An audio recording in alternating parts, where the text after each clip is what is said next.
حضرت امام حسین رضی اللہ تعالی عنہ مدینہ المنورہ میں قیام پذیر ہیں، مدینے میں آپ رہتے ہیں.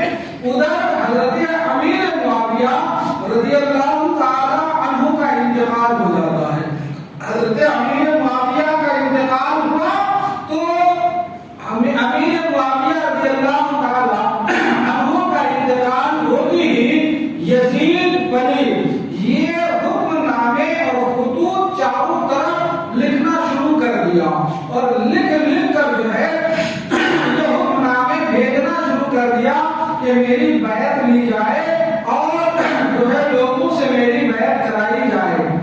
اسی طریقے سے اس نے کچھ حکم نامے مدینہ منورہ میں لکھ کر بھیجا اور اس میں اسپیشلی یہ لکھا کہ حسین ابن علی، عبداللہ ابن زبیر اور عبداللہ ابن عمر، ان تین لوگوں سے جو ہے بیعت فوراً لی جائے اور ان کو لمحے بھر کی بھی مہلت نہ دی جائے. اگر یہ ہماری بیعت کرتے ہیں تو ٹھیک اور نہیں کرتے ہیں تو انہیں قتل کر دیا جائے. یہ حکم نامہ مدینے کے گورنر کے پاس پہنچتا ہے. اس وقت مدینے کے گورنر کون تھے؟ ولید ابن عقبہ. یہ نرم دل آدمی تھا اور جو ہے حالات شناس انسان تھا. اس نے کہا یہ کوئی آسان اور معمولی کام ہے، عبداللہ ابن زبیر سے بیعت لے لینا، عبداللہ ابن عمر سے بیعت لے لینا، حسین ابن علی سے بیعت لے لینا. تو اس نے حالات کو بھاپ کر مشورے کے لیے مروان ابن حکم کو بلایا کہ اس سے پہلے مشورہ کر لیا جائے. جب اس کم وقت لعین کو ولید ابن عقبہ نے مشورے کے لیے بلایا تو اس کم وقت نے صحیح مشورہ دینے کے بجائے اس نے غلط مشورہ دیا. اس نے مشورہ یہ دیا کہ ایسا ہے جیسا یزید نے کہا ایسا ہی کرو، انہیں سب سے پہلے حسین ابن علی کو بلواؤ اور بلوا کر ان سے بیعت کرو. اگر وہ بیعت کر لیتے ہیں تو ٹھیک، نہیں کرتے ہیں تو انہیں قتل کر دو. اس کے بعد ان دونوں حضرات کو بھی بلواؤ اور یہ بھی بیعت کر لے تو ٹھیک، نہیں انہیں قتل کر دو. اللہ اکبر. یہ مروان کے بارے میں حضرت عائشہ صدیقہ رضی اللہ تعالی عنہا فرماتی ہے، بخاری کی حدیث ہے کہ یہ جب اپنے باپ حکم کی پیٹھ میں تھا تبھی حضور نے اس پر لعنت کر دیا تھا. حضور نے حکم پر لعنت کیا تھا. حکم کو مدینہ مکے سے نکال کر طائف میں بسنے کے لیے حضور نے جو ہے شہر سے شہر بدل کر دیا تھا اور اس پر لعنت و ملامت کی تھی. اور حضور علیہ السلام کے پاس یہ مروان میں پیدا ہوا تو لایا گیا کہ حضور اس کی تحریک فرما دیں. تحریک مطلب کوئی بزرگ میٹھی چیز اپنے منہ میں چبا کر اپنی تالو سے لگا کر پھر بچے کی تالو میں لگا کے تو اسے کہتے ہیں تحریک. تو حضور نے تحریک سے منع فرما دیا اور فرمایا یہ جو ہے گرگٹ کا بیٹا گرگٹ ہے. اور حضور نے اس کی تحریک نہیں فرمائی. جو اتنا بڑا لعنتی ہو تو اس سے خیر کی بھلا امید تو ہو نہیں سکتی. اس نے یہ غلط مشورہ دیا. بہرحال ولید نے حضرت امام حسین کو پہلے بلوایا اور بلوایا تو حضرت امام حسین چند لوگوں کے ساتھ ولید ابن عقبہ کے پاس پہنچے. جب پہنچے تو ولید ابن عقبہ نے کہا کہ یزید کا حکم نامہ آیا ہے، آپ اس کی بیعت کر لیں. اور ایسا اس نے جو ہے خط لکھا ہے. حضرت امام حسین اپنے ساتھ جو لوگوں کو لے کر گئے تھے، آپ نے پہلے ان کو دروازے پر کھڑا کر کے یہ فرما دیا تھا کہ اگر اندر ہماری آواز اونچی ہونے لگے تو تم اندر آ جانا اور اگر ہماری بات چیت کی آواز اونچی نہ ہو تو پھر تمہیں آنے کی ضرورت نہیں ہے. لیکن ولید ابن عقبہ تو نرم دل آدمی تھا. امام حسین سے اس نے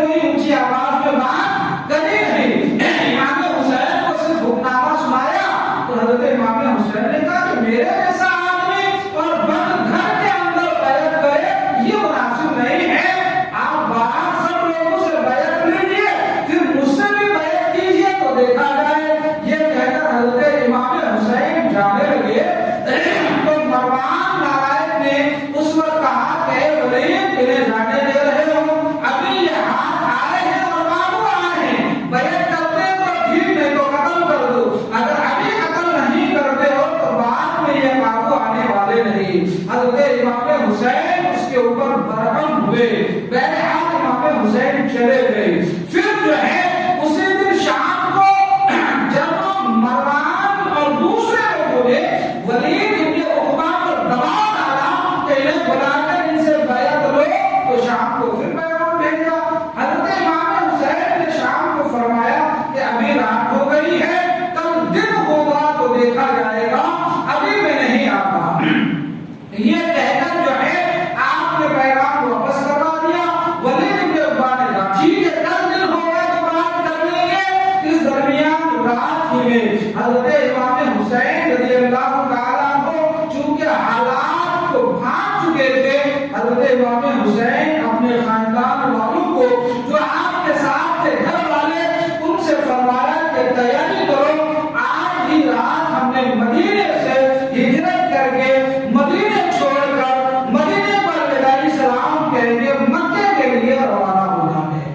البتہ رات میں امام حسین اپنے گھر والوں کو لے کر تیاری کرتے ہیں اور یہ چھوٹا سا مقدس قافلہ مدینے چھوڑ کر مکے کے لیے روانہ ہونا چاہتے ہیں۔ اس سے پہلے علماء لکھتے ہیں اللہ اکبر، یہ لکھنے سے کہنے سے کلیجہ پھٹنے لگتا ہے کہ وہ شہر جسے سب سے زیادہ محبوب اور پیارا تھا، حالات کی مجبوری کی بنیاد پر وہی شہر محبوب کو چھوڑ کر جانا پڑ رہا ہے۔ حضرت سید الشہداء امام حسین جب اپنے نانا مصطفیٰ جان رحمت صلی اللہ علیہ وسلم کے روضے پر حاضر ہوئے ہوں گے، سلام کہے ہوں گے، عرض کیا ہوگا نانا آپ کی امت کے لوگوں نے حالات مجھ پر اتنے تنگ کر دیے کہ آج میں مدینہ چھوڑ کر جا رہا ہوں، آپ کا وہ شہر چھوڑ کر جا رہا ہوں جو آپ کو بھی زیادہ پیارا اور مجھے بھی بہت زیادہ محبوب و پیارا ہے۔ تو بتاؤ اس وقت امام عالی مقام امام حسین سید الشہداء کا حال کیا ہوا ہوگا، اور قبر انور میں مزار انور میں حضور علیہ الصلوۃ والتسلیم کے کا جو ہے حال عالم کیا ہوا ہوگا۔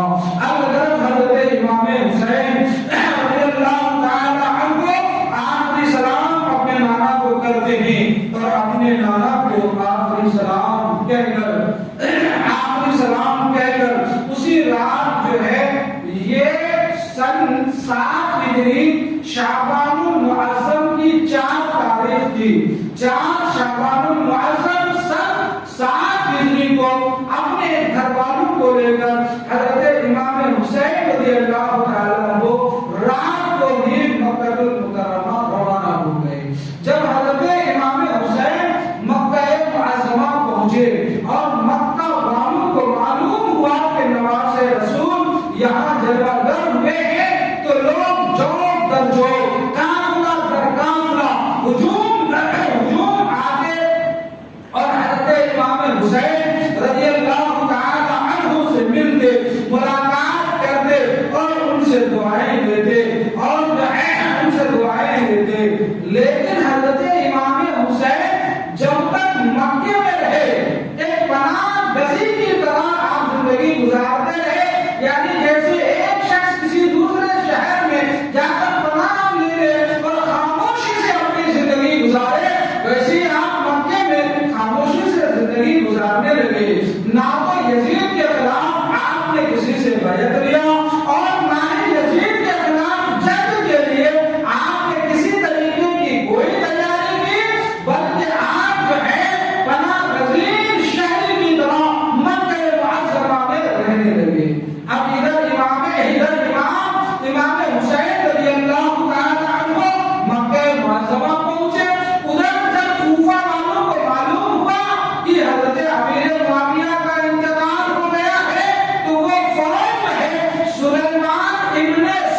فرمائش اور ان کے مطالبے کو ٹھکرا دیا تھا.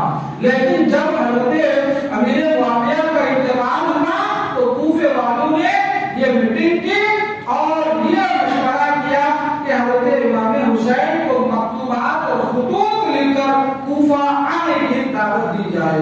البتہ پاس ہو گیا، لیکن اس میں جو لوگ سنجیدہ اور دانشور و مفکر تھے اور جو اپنے قوم کے حالات سے واقف تھے، ان میں سے کسی نے، کچھ لوگوں نے یہ ضرور کہا کہ دیکھو حضرت امام حسین کو دعوت دینے سے پہلے، یہاں بلانے سے پہلے یہ طے کر لو کہ جب وہ آئیں گے تو ان کے دشمنوں کے ساتھ تو مقابلہ تو کرو گے، ان کا ساتھ تو دو گے. اگر ساتھ دو گے تو ٹھیک ہے بلاؤ، اور اگر ساتھ نہیں دیتے تو پھر انہیں نہ بلوایا جائے.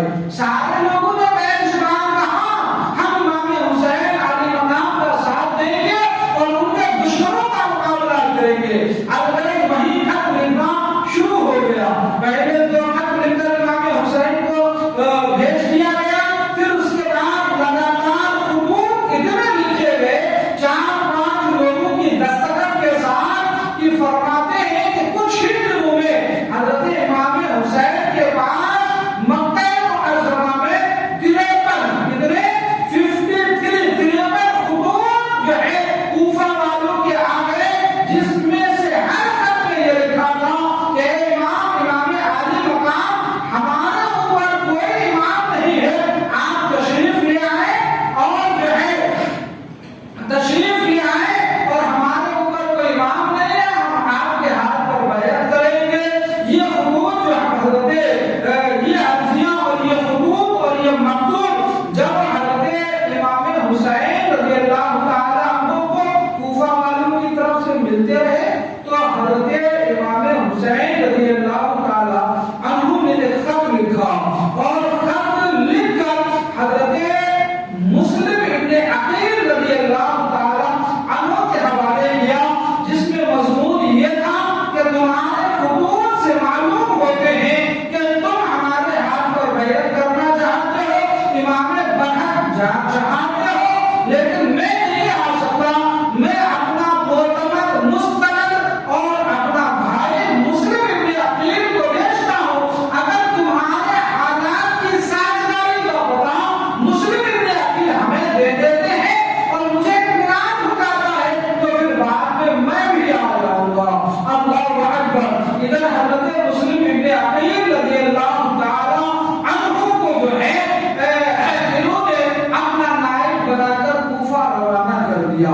حضرت مسلم ابن عقیل رضی اللہ تعالیٰ عنہ جب کوفہ پہنچے تو آپ کو تعجب ہوگا کہ کوفہ پہنچ کر مختار ابن عبید کے مکان پر حضرت مسلم ابن عقیل نے قیام فرمایا. اور جب کوفیوں کو پتہ چلا کہ مسلم ابن عقیل حضرت امام حسین کی طرف سے آپ کا نائب بن کر کوفہ تشریف لائے ہیں تو صرف ایک ہفتے میں 12,000 لوگوں نے امام حسین کی حضرت مسلم ابن عقیل کے ہاتھ پر بیعت کیا. کتنے؟ 12,000 لوگوں نے. جب 12,000 لوگوں نے بیعت کیا تو حضرت مسلم ابن عقیل رضی اللہ تعالیٰ عنہ کو اس بات کا یقین ہو گیا، ان کی جوش عقیدت و محبت کو دیکھ کر کہ یہ واقعی امام حسین کے حق جو ہے دستے حق پرست پر بیعت کرنا چاہتے ہیں. تو انہوں نے حضرت امام عالی مقام کو خط لکھ دیا کہ یہاں کے حالات بالکل درست ہیں اور واقعی یہاں کے لوگ آپ کے ہاتھ پر بیعت کرنا چاہتے ہیں، لہذا بھائی آپ جو ہے یہاں تشریف لے آئیں. جب حضرت مسلم ابن عقیل رضی اللہ تعالیٰ عنہ کا خط حضرت امام عالی مقام رضی اللہ تعالیٰ عنہ کو مل جاتا ہے، پھر حضرت امام حسین رضی اللہ تعالیٰ عنہ کوفہ جانے کی تیاری فرماتے ہیں. ابھی تاریخ اور بھی ہے انشاءاللہ، کئی دن بھی ہیں، آپ ہمارا ساتھ دیں تو انشاءاللہ تفصیل سے اطمینان کے ساتھ پورے کربلا اور کوفہ کی تاریخ آپ کے ذہن میں اتار دوں گا.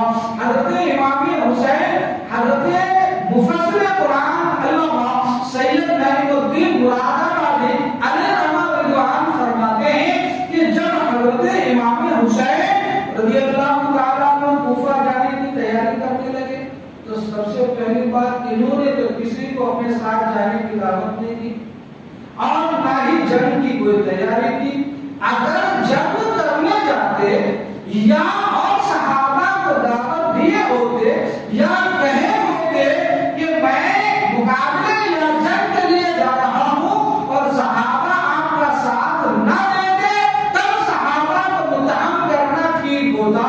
یا پھر امام حسین رضی اللہ تعالیٰ عنہ جو ہے ہتھیار سے لیس ہو کر جاتے اور آپ کے حالات سے یہ معلوم ہوتا کہ آپ جنگ کے لیے جا رہے ہیں تب لوگ ساتھ نہیں دیتے تو یہ کہا جا سکتا تھا کہ امام حسین کا اس وقت دنیا میں ظاہری زندگی کے ساتھ رہنے والے صحابہ نے آپ کا ساتھ نہیں دیا بلکہ جتنے اکابر صحابہ تھے اس وقت سمور امام حسین کو بنا دیا کہ امام عالی مقام تجربہ شاہد ہے.